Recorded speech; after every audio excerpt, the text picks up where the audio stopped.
So I'm going to welcome our next speaker, Allison Schaffer. I believe she has come from Nashville. Is that correct? So welcome. She's a counselor, speaker, and educator, and she's going to give us a little insight onto caregiving and can we take care of ourselves through this journey and how do we do it and kind of the practical things that come up, like related to, I don't know, nutrition and health insurance and financial concerns and et cetera. So welcome, Allison. Thank you so much. Happy to be here today and talk about this incredibly important topic. It's really an honor to be here to spend this time with each of you today, and I am grateful to Survivor Journeys as well as Triage Cancer, who I'll tell you a little bit more about, who is how I'm here as part of their Speakers Bureau. Here are my lofty objectives for today. And I believe I'm going to accomplish them because I'm going to enlist your support and I'm going to challenge each one of you to be fully present during our time together today and to get something that you need from this presentation. I want to really acknowledge all of the caregivers who have invited me to be part of their lives and have taught me through their experience as a caregiver. That's how I learn every single day from every person I interact with. I also want to thank my recent clients who shared their heartfelt wisdom that has meaningfully shaped this presentation. I am proud to be sharing your messages and your voices today. Thank you. I'd also like to say to all of these teachers, I am so grateful for your trust to be present, to witness your life, and to learn alongside you. Each new day, you choose to show up and begin again. You demonstrate courage in action, love in motion, and patience in practice. And let's be clear, this is no small thing. So again, here's your challenge. If you choose to accept it, I want you to get something that you need today. Each of you may have multiple needs. You may have one very specific need. This may just have been the presentation that sounded more interesting than the other one. Regardless of why you're here, it's up to you to get something from your time today. So the last time I was a caregiver, I was caregiving for my mom after she had back surgery. She was in the hospital for about 7 days, and I'm aware that this is a small time frame in comparison to what some of you are doing on a daily basis for a long period of time. And yet it still challenged me and reminded me of the complexities of caregiving and of the very important need to take care of both myself and my mom during this process, and that it was possible. That was not an impossible intention, but it was truly possible with some thought, with some planning, and some careful consideration of the choices I was making. These pictures on this slide are actually the pictures I took, some of them, while I was caregiving and would take walkabouts outside of the hospital on breaks when I needed a break, when I needed some fresh air and had been sitting too long. And it just helped to remind me, take a break. How pretty is this place? How cool is that tree? How lovely is that reflection? So it really added and enhanced my day and my time as a caregiver so I could go back into the hospital, sit in those really uncomfortable chairs, and be present at times even with a smile on my face.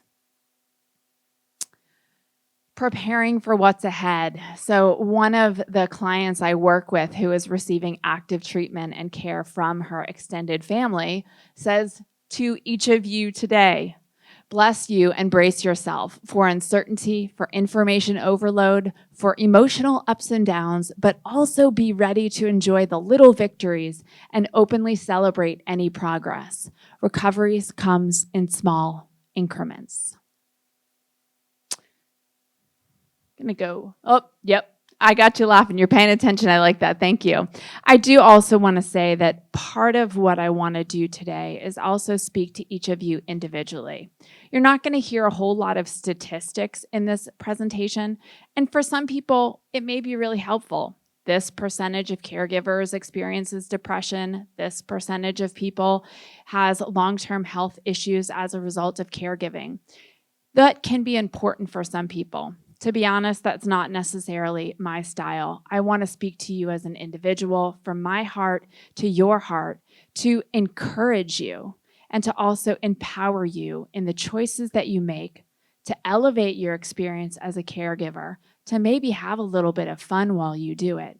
I also want to be present as a beacon of light during this time today, and for anyone who may be watching it on the video. If you are feeling lost in the dark, if you are far from shore, I want you to know that you are not alone, that what you do matters incredibly, and that no act is too small. So thank you. Thank you. And now we're going to dig into a little bit of some of the considerations. So I think you're laughing potentially at the animals juggling. Who, as a caregiver, feels like that dog at times? I thought so. Yeah, you're juggling a lot of different things, sometimes well, sometimes not very well.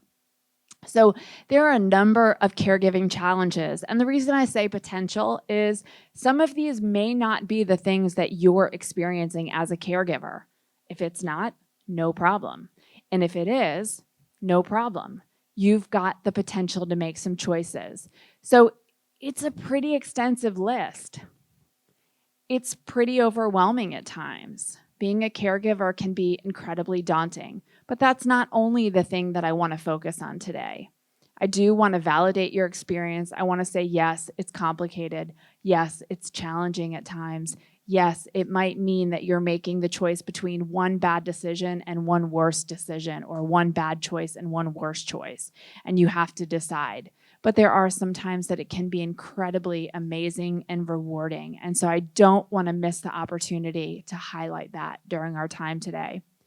So again, just take a look at this. Some of these things, yep, check, check, check. Some of these, oop, not yet. Oop, see myself going there. I can imagine that that might be potential. You may even notice that I've left something off. So if there's something that is a challenge for you, I'd like you to take a moment and acknowledge that in this moment. Just by a nod of heads or a shake of heads, either way, does this feel pretty extensive, and does it cover most of what you might be experiencing today? I see mostly yes nodding. Any no's? That's important to me too. I don't see any no's. Okay, thank you. Appreciate it.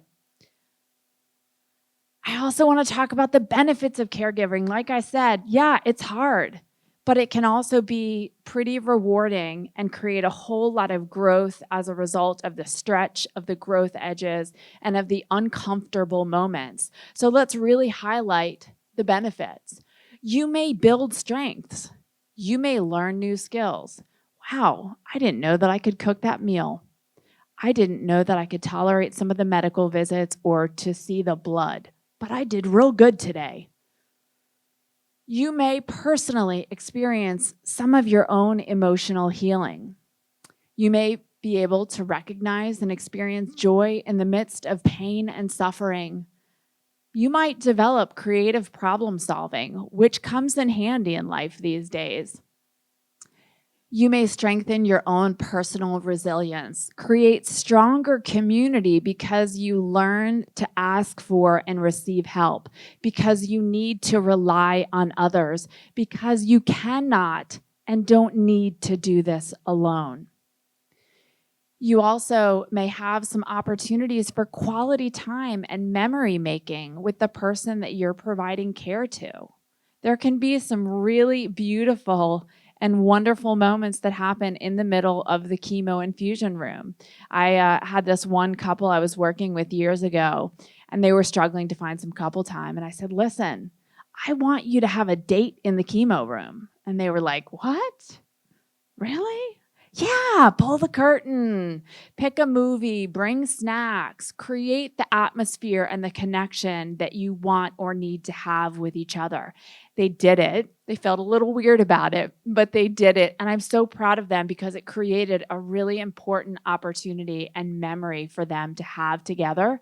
And it also expanded their mind. If we can have a date in the chemo infusion room, what else could we do? How else can we create meaningful moments? And so it really empowered them to have fun with each other, to stay connected, and to up-level the experience, that it wasn't just doom and gloom and stress. You may experience positive shifts in your own emotional and spiritual well-being, including post-traumatic growth. Some of you may have heard this term. Some of you, it may be something new.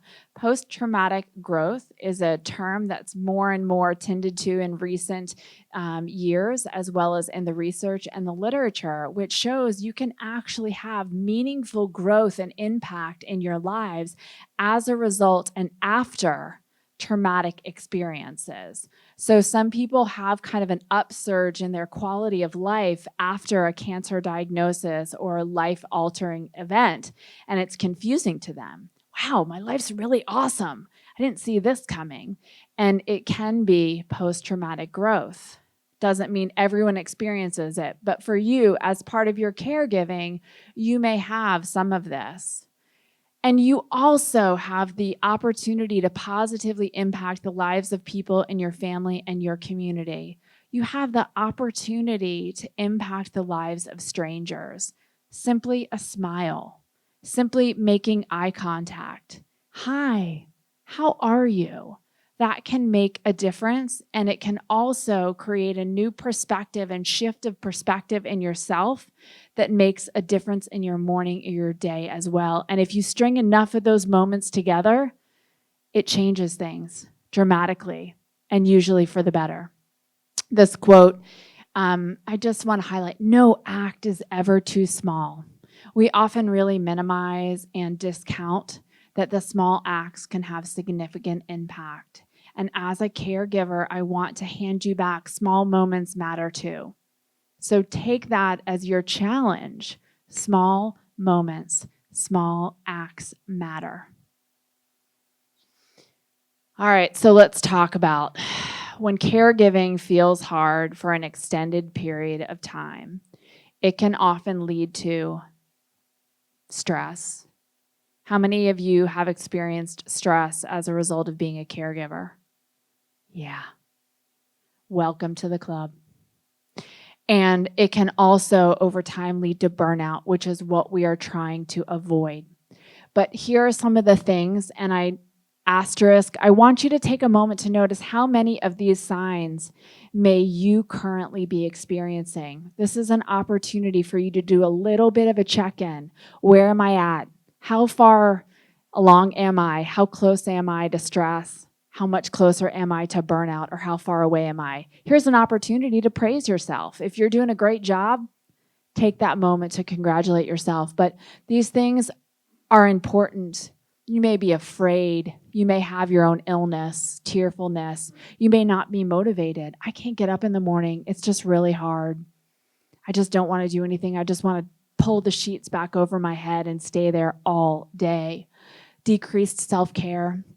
You may start to isolate. Sometimes this is a natural and necessary thing. I need to go in a little bit so that I can take care of myself and conserve my energy. But when that tips the balance and I am avoiding and staying away from friends and family because I can't do it, I can't spend that time, I don't want to spend that time, I don't want to see them, that becomes a concern. You may have some increased irritability or temper. Gosh, why am I yelling all the time? Why am I so short with my kids? Why am I so just angry and irritated with my person that I'm providing care for? These are signs and symptoms to pay attention to and to take seriously.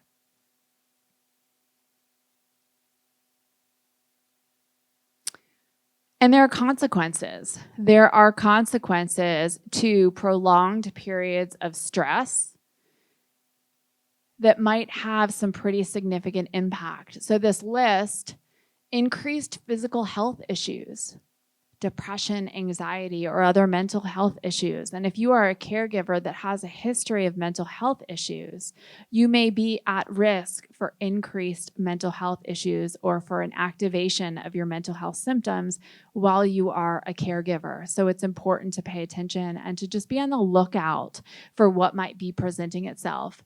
Decreased ability to adapt to change. As a caregiver, is it helpful to adapt to change? Yeah. Exactly. So if as a caregiver you are struggling to adapt to change, we may have a problem, yes? Yes. Decreased quality of life, negative employment consequences. It's hard to juggle, and yet you may need your job. And if you start being unable to do your job, there might be a problem. Disrupted relationships, burnout.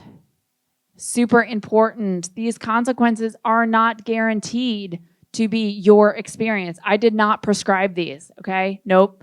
Nobody is walking out of this room with a prescription for this is what is going to happen. You have the opportunity to make different choices right now. Today is that opportunity. This moment is your opportunity. If you are close to burnout, make different choices starting now. As a caregiver, your world has turned upside down as well. Collectively, we're ready for the challenge, but also totally bewildered at how life has just changed. Yeah, life has turned upside down. So, great, Allie. This is awesome. I'm so glad we've talked about the challenges, the benefits, the stress, the burnout, but what can I actually do about it? And here's the answer. There is a lot that you can do about it. And we're going to talk about those things today, one of which is self-care. Insert healthy eye roll here. We are all hearing about self-care, self-care, self-care. But what does that mean? And I don't just mean today self-care. I mean, in our society, we are getting pitched the notion of self-care over and over. And for a lot of people, seems silly, it doesn't make sense, and yet it is critically important. And I'm going to shift potentially your perspective on what self-care is and can be right now. So real self-care isn't about waiting for a convenient time in your schedule. There will never be a convenient time in your schedule. It's about taking daily actions each day that remind you that you and your needs matter. Here's the perspective shift right there. It's every day making choices to take care of yourself. It's daily actions that are supportive.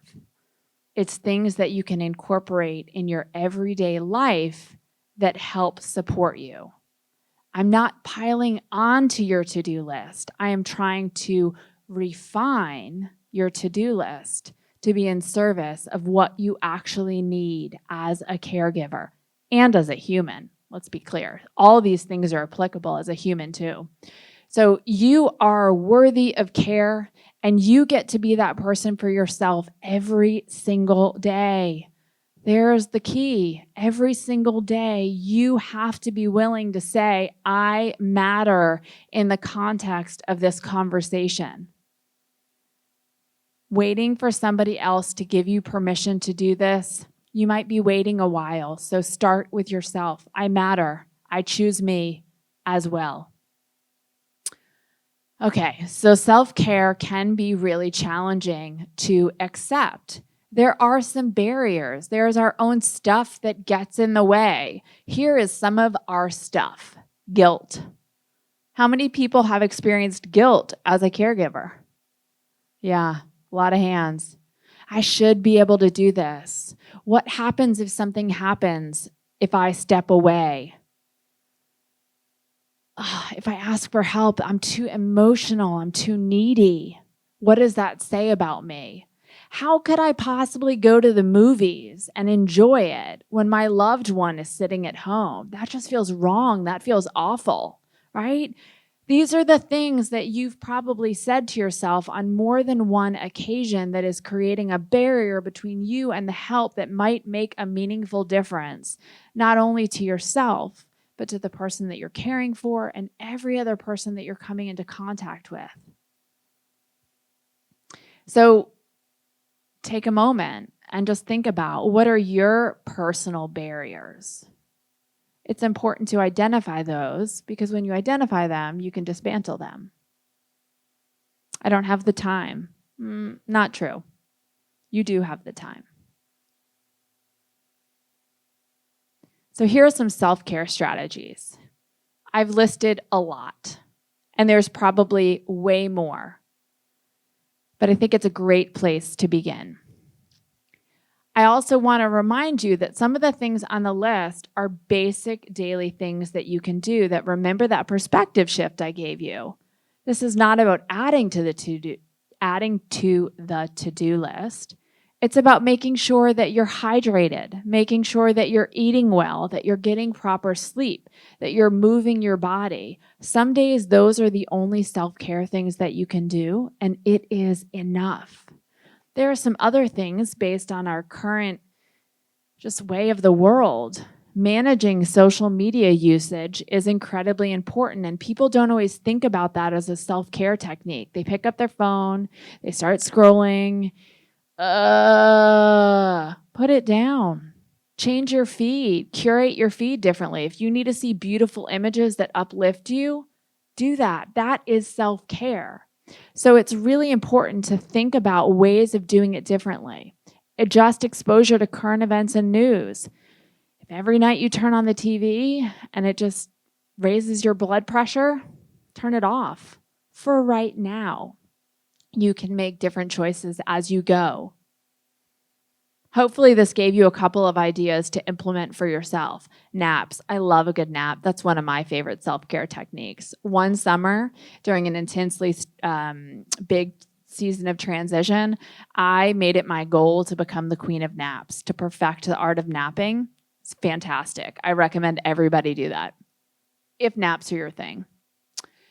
So what are the benefits? It's important that you understand why me and every other kind of person in our world right now is touting the benefits and the importance of self-care. But there are meaningful benefits that are shown by research. And here's the thing, you don't need research. Do them and then check in with your body. Wow, I feel good after I ate that meal. Great, do it again.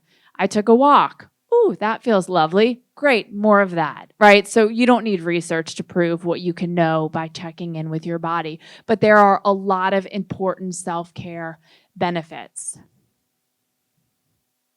I'll just let you take a moment to absorb that.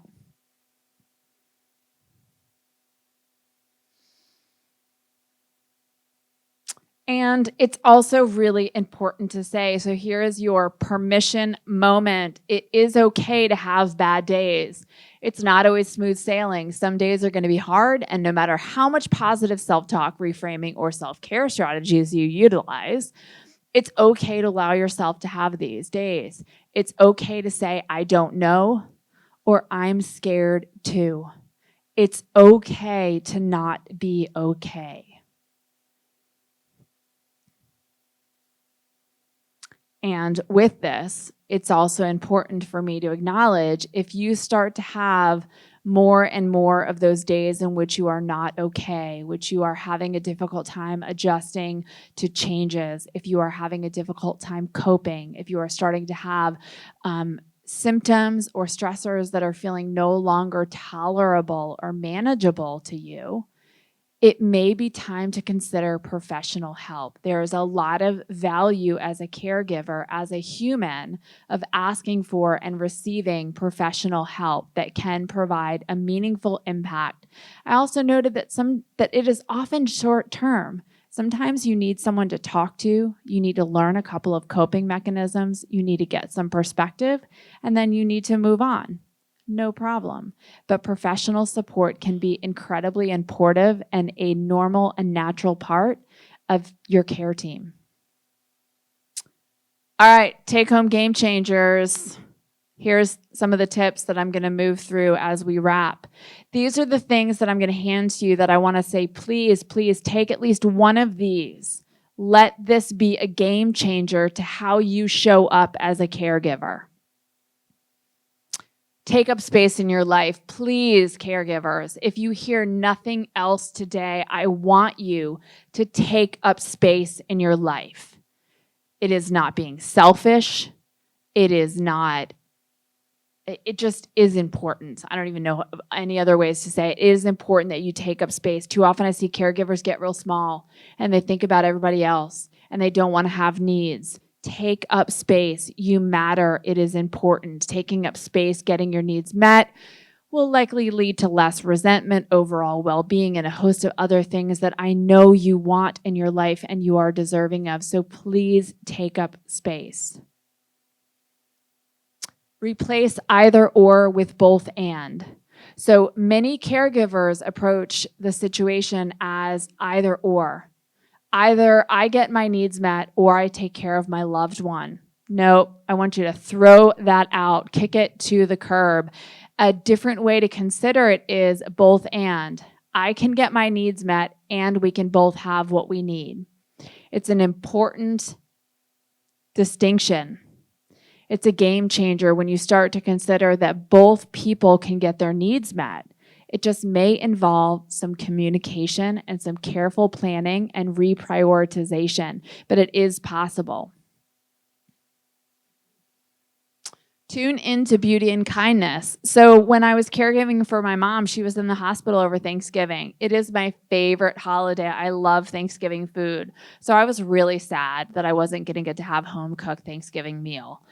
But it was important to show up for my mom, so I did it. And yet the doctor called ahead to make sure we were there if we had any food allergies. He brought a plate for each of us of beautiful, delicious food. Oh my gosh, he was an amazing cook.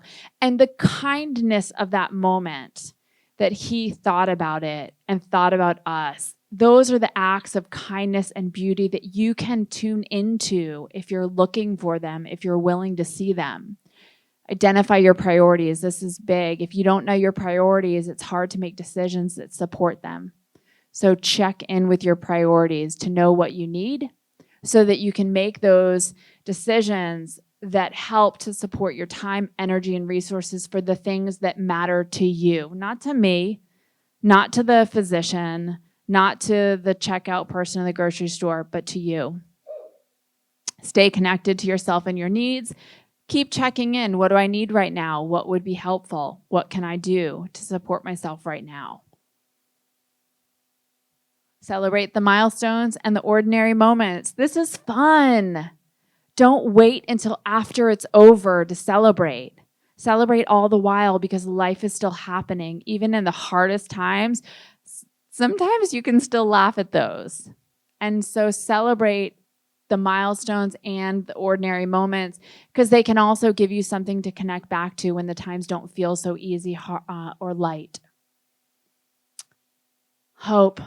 I love this quote.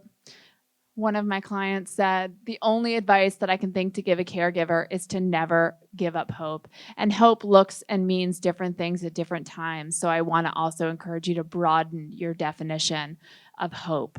But there is always hope. Ways to be a caregiver. I'll just let this sit here for a second. This is from other caregivers.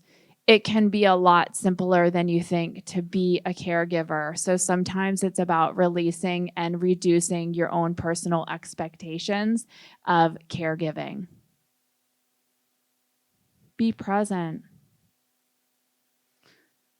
Be willing to listen. Be willing to make mistakes. Be hopeful. Be an advocate. So you can be a caregiver. You are a caregiver. You have what it takes. And I want to close with this. This is also from one of my clients. She wrote this to each of you. Dear caregiver, please know how thankful I am for you and what you are doing for me. I try to remember to say thank you, but sometimes it escapes me. Please forgive me. I may be angry and frustrated. Please, please don't take it personally if I am short-tempered with you. I know this is not your fault. but I'm feeling helpless and completely dependent on you. I'm not angry with you, I'm angry at my cancer, but you're too often the target of an emotion that has nothing to do with you. Please accept my apologies. You deserve nothing less than my heartfelt gratitude. Don't apologize for taking some time off. I'll be fine with your stand-in, and a little time apart is good for both of us. Hugs are good, many times better than words. More hugs, less chatter.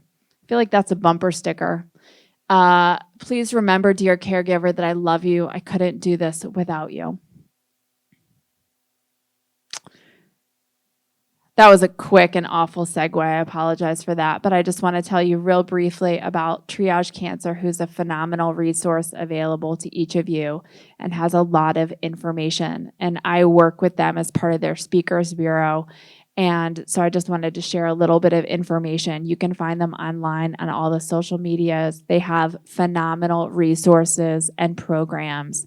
They have educational events all around the country. They partner with a lot of organizations doing really good and important work to help educate people impacted by cancer on every level. They have conferences. They cover a variety of different topics. Again, you can find out more details online. They have webinar series. If you're looking for information, you can sign up and listen to some of their information live or on recorded sessions. They have a lot of materials that are all free of charge. It's phenomenal, the work they do. I am proud to partner with them. They have videos. They're even animated. I love that they included that. They have Spanish language resources. They offer information about finances, which is an important part of cancer care. They have newsletters, blogs. And so again, if you want to follow up with them, you can find them in a lot of different places and spaces. And you can also call or email if you have individual questions. Finally, I just want to leave you with this. May you bend but not break. May you experience joy in the midst of hard and heartbreak. May you know that you are enough. May you receive love and kindness. May you remember that you are not alone. May you discover beauty along the way, and may you be cared for. Thank you.